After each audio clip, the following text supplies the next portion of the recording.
สบายดีเนาะ FC ทั้งหลายใครบอกเป็น FC อ่ะมารีวิวสั่งเครื่องมาแต่ลาซาด้าเนาะมาเบิ่งว่าเขาสิมาเปรียบเทียบว่าภายในประเทศเท่านี้นะกับเขาสั่งเครื่องลาซาด้านี่ตัวใดมันสิดีกว่าตัวอย่างเขาซื้ออยู่นี้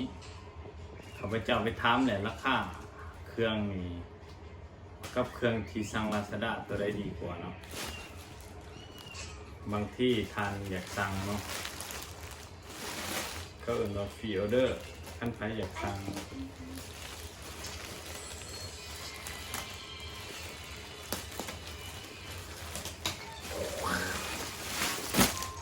โอ้ก็โอเคได้เนาะโอเคได้นี่เบิ่งตามเนื้อผ้าเนาะข้าพเจ้าว่าโอเคได้แต่ว่าท่านได้เบิ่งว่ามันใส่ได้ดีบ่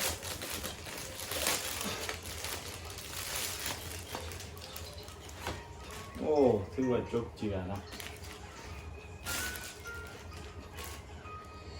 ก็เป็นแค่ก็สมราคามันน่ะเนาะสมราคาเขาเอิ้นว่าราคาคุณค่ากับราคาเดี๋ยวสิ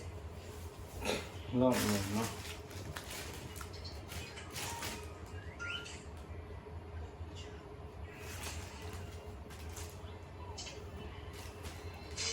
ว่าโอเคนุ่งเลยโอ้ได้อยู่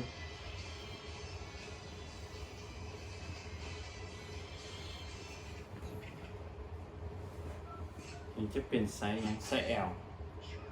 หรือ L โดม ดูให้ยังดูแก้มว้าวนี่จะเป็นเสือเนาะราคาตัวหนึ่งขั้นขายแต่มาขายได้30,000ขายได้อยู่ใครอยากสั่งเนาะยี่ห้อมันจะเป็น ENRI มันจะเป็น Enri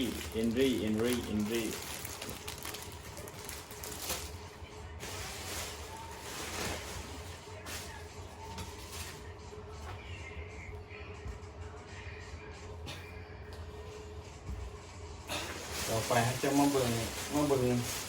สูงเนาะว้าวขนาดสูงจะสั่งมาในลาซาด้าเลยครับ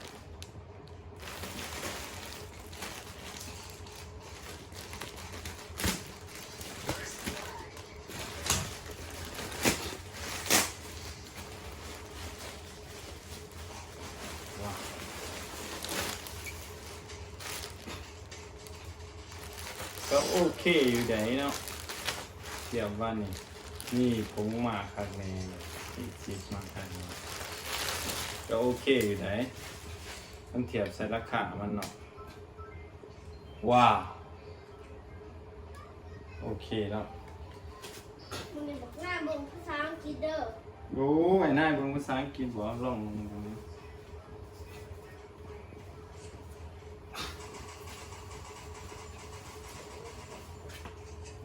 เจ้าโอเคเนาะได้ปะทั้งเสือทั้งสูงเสือสะพายบอกเขากล่องพี่เนาะแต่พระเจ้าว่าโอเคเลย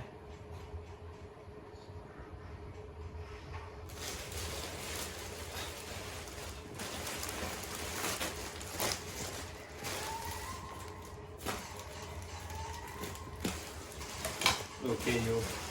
ตรงปุ๊บอยู่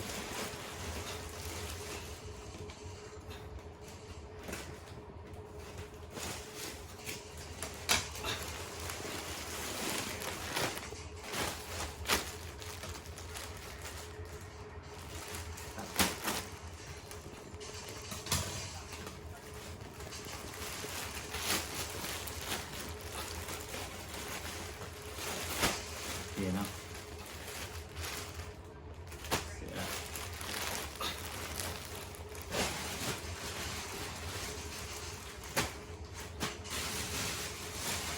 ผมไม่ยั้งน่ะ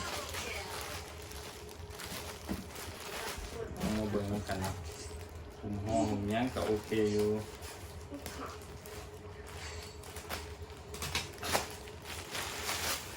ว่ะ1 2 3 4 5ก็มีแต่หาอ่าน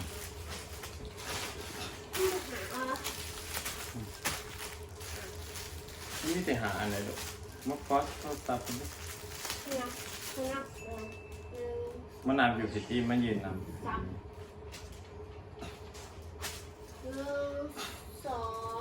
3 4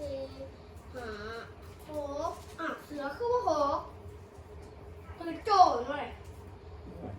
ถึงคนโจรถึงโจรเลย ใส่เวลาเห็ดเปียกนี้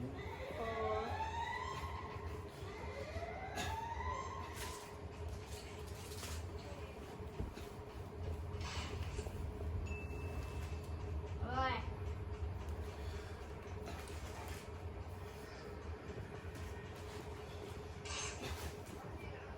ว้าวโอเคอยู่ไหนเวลาเขาเห็นเบียกมา